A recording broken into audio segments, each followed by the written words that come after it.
Hi guys, Maikeru here. Today we start a new journey, something I've wanted to do for a long time. There is plenty of amazing area lock content out there, like the ones on screen that have really motivated me and made me really think about doing one myself. I didn't quite want to lock myself to just one location, and there was something that I really enjoyed on old school Runescape, and that is the Trailblazer Leagues. I actually even hopped on old school very briefly to give it a little try, so I wanted to make my own scuffed Trailblazer Leagues, where I unlock parts of the map as I go along. So here's the map that I came up with. Each of these sections, outlined in red, can be unlocked as long as I own an adjacent place. So for example, at the start, I have Lumbridge, right? I could unlock Draenor, Varrock, or Alcarid. Those three all available to me. Then once I unlock another one, I could then unlock further. But there's a slight twist to this, so let's break it down. I start in Lumbridge, obviously. That's where the little man is. I didn't really want to start in Berthab and Tavali because there's too much good stuff there. Lumbridge makes it harder. And I mean, it's got a bit of nostalgia to it. When I get specific total level, and when all possible quests are completed, I can then unlock an adjacent area. If a quest would take me somewhere that I don't have unlocked at all, I cannot complete it. So if I start the quest in Lumbridge, but then it's sending me to Varrock, I can't complete that quest until I unlock Varrock, then I have to backtrack and get that one done too. And the big caveat is that Twitch chat chooses where I unlock. So, for example, the first unlock, Varrock is very strong, but Twitch chat isn't going to give me Varrock off the bat. They're going to send me to a location that makes it harder. That should keep it interesting.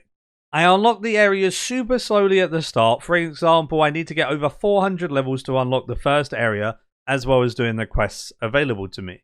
But doing it this way makes it a bit more restricted and fun at the early game, and I think that's where it really matters. Korumdra is a bit of an exception to the unlock rule. As you can see on the map, it has an Amulet of Glory. I can only get to Korumdra with an Amulet of Glory teleport. If I don't have an Amulet of Glory teleport available to me, I just can't get there. Even if I had Port Sarim unlocked, it is completely out of the picture for me. I have to teleport there. That leads to a fun goal to set myself and an additional unlock somewhere down the road. All of the other islands that aren't marked with a red glow to them are unlocked when you get the area that allows you to travel to them from. So for example, Relica will give me Lunar Isle, Fremennic Isles, Waterbirth Isle. So Relica on its own isn't that great, but with all of that given to me, makes it very powerful. And then the same applies with places like Varrock. Varrock unlocks Anachronia, which is pretty huge. And like other boats and systems aren't available to me and they are locked out. So I can't just use the boat in the Lumbridge Swamp to go to Tuska or go to Dungeoneering, because Dungeoneering is linked to the Wilderness, because Daemonheim is part of that area for me, and Tuska is linked to the desert, as that is part of that area to me. You also can't use charter ships, so I can't just get Port Sarim and then automatically unlock Ardi as well. To get to Ardi, I need to unlock Ardi. I can't just charter ship there. Then the other couple of places like underground tunnels and caves and stuff are obviously just located in a certain area. When I get that area, I get those too. I complete this account when I fully maxed it, and obviously at the same time as maxing, I will unlock the whole entire map. Hopefully that makes sense, and some of the more intricate rules are covered here, but overall, it's just a bit of fun. I'm just looking to enjoy myself, limit my experience, but don't limit it too much that I'm just stuck in Varrock for the whole of my existence. Plus, that just doesn't really work on RS3 because you have skills such as summoning and dungeoneering and archaeology. You know, all of these skills and more require you to leave that area. You just physically can't get it done in that one area. So if my goal is to max, I kind of need to unlock areas that give me those skills. Let's get in to the start of this account, and hopefully you enjoy it. I think the first couple of episodes will be fairly linear in terms of XP gains, but as we get higher, we're going to set ourselves long-term goals, hard to achieve things, and level in very quirky and fun ways. And I can't wait for that. I think some of the most fun I've seen in these type of series is the quirky and, unconventional ways of training. And I can't wait to, push the boundaries and do things in weird ways to hopefully entertain you guys as well as have fun myself. I am stuck in Lumbridge until 450 total level. I'm currently 37 total level. Getting started with this account, main thing we want to do, right? Get Blood Pact done. The reason why I done Blood Pact early is these weapons are actually good, which means I can get rid of like my bronze dagger, right, and actually have better weapons and dual wield for melee, etc. I get 1 quest point and a level in every stat. 1 quest point, 300 cooking XP, and 500 coins. That's a lot of GP. 1 quest point again, 125 prayer XP lamp, and the bones. The bones are good, right? So we get this. This gives us level 2 prayer. We bury a bone. That's level 4. Level 6, level 7, level 8, and level 9. Very unethical XP, if I do say so myself. We are zooming through the 450 total.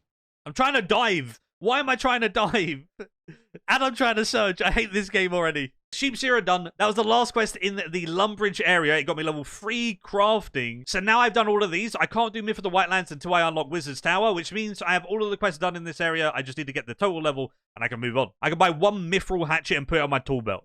So we buy this for 2.5k. We add that to our tool belt, and it gives us all of the previous axes. When it comes to archaeology and mining, they've been updated to not give you the previous ones.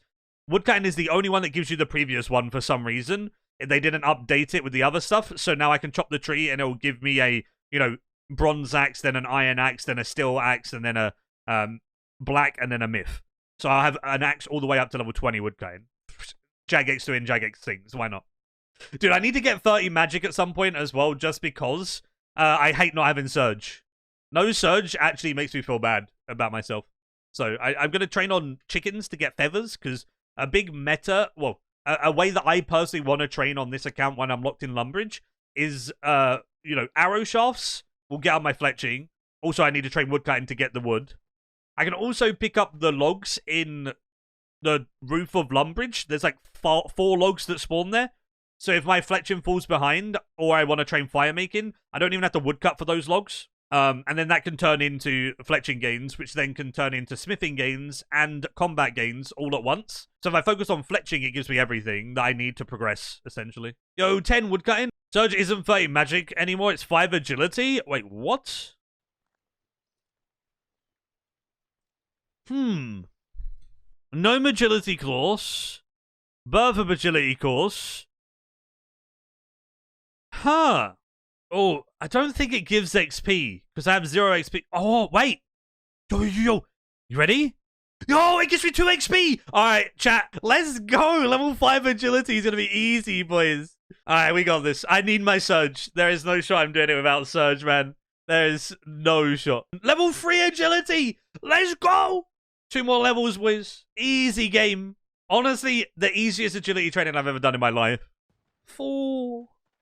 1 small step for my account. 1 giant leap for Surge, boys. You ready? We have it. That was time well spent. 5 agility.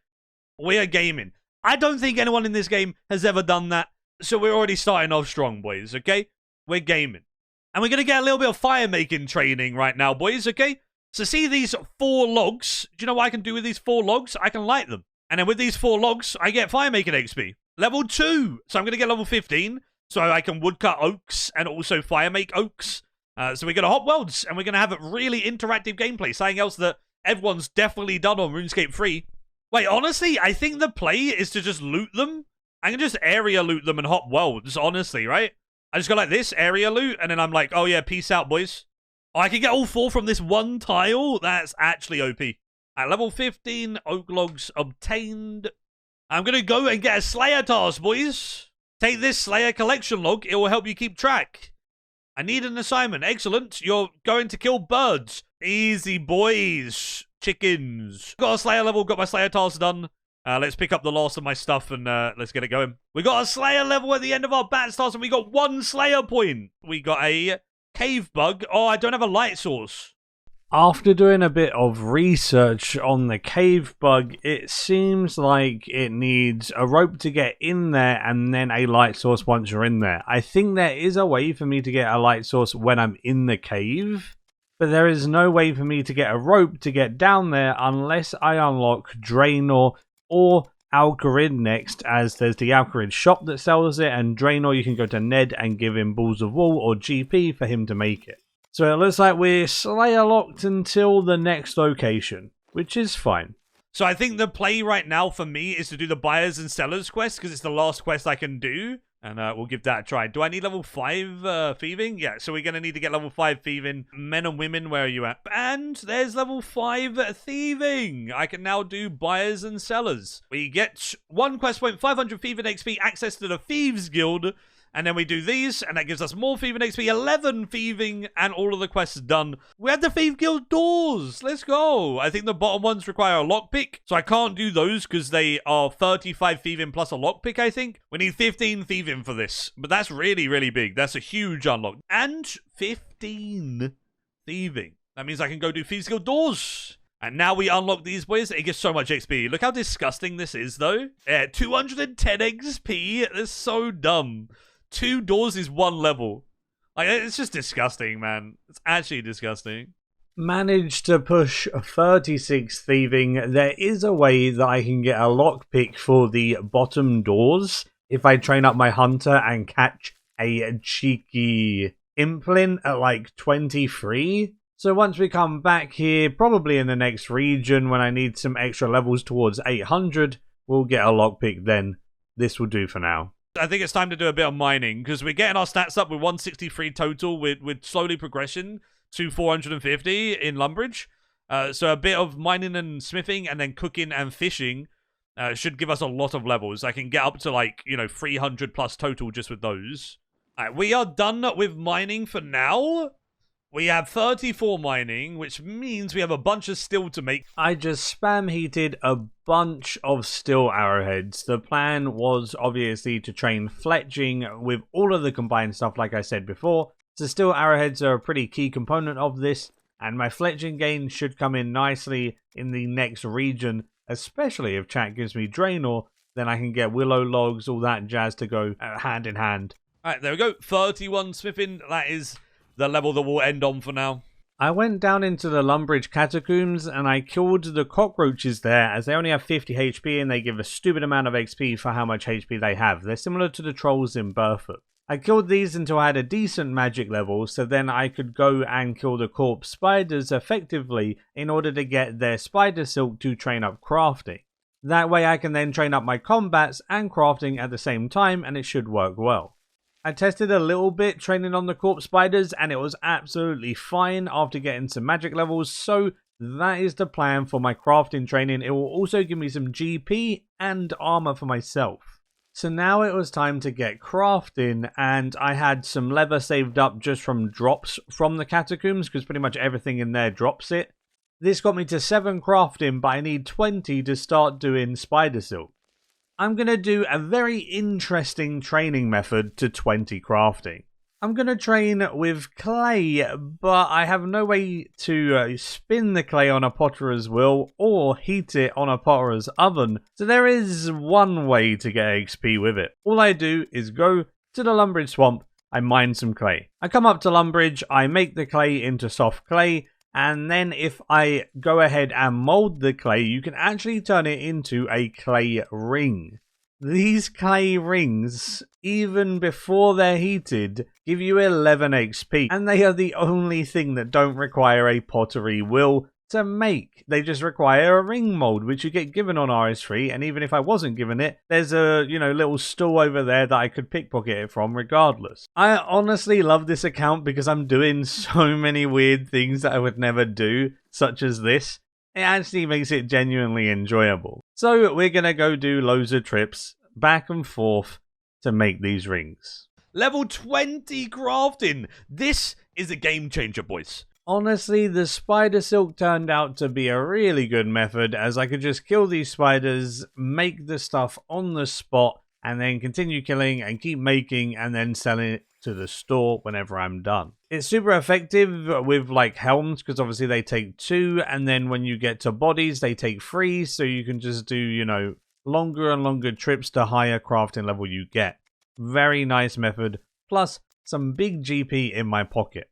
I need the GP to pay for feathers to train up our fletching.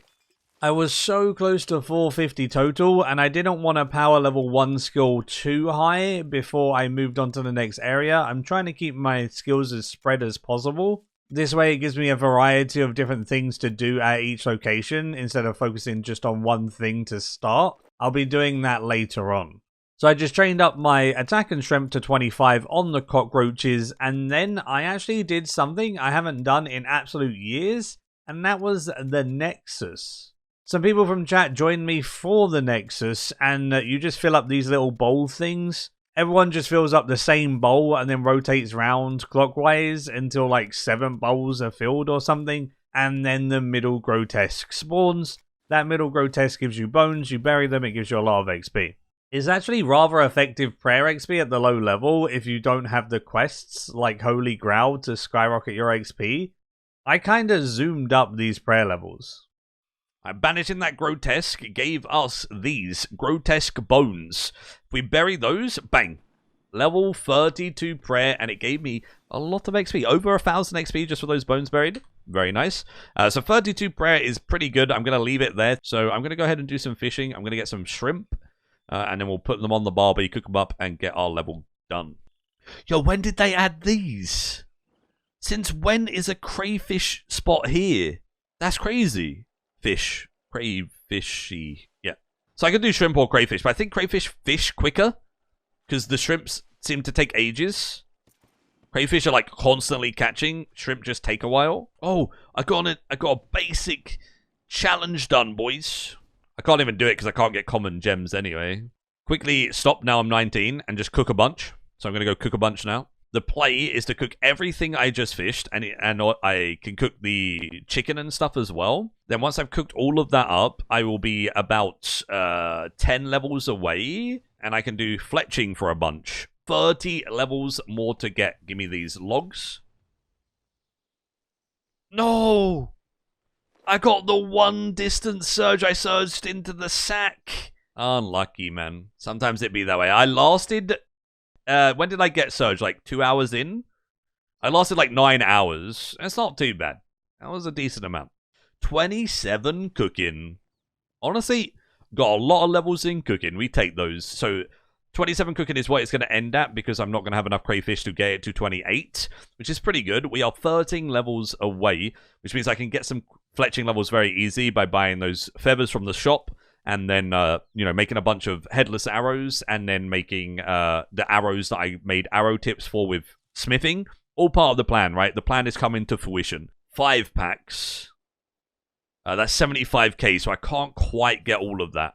So I'll be able to buy 4 packs. I have 13k left, so not quite enough to buy that last pack. But 9,000 feathers is pretty huge. Alright, so we're going to fletch some of these bad boys. Honestly, 15 XP per makes it stupid amount of XP at this low level.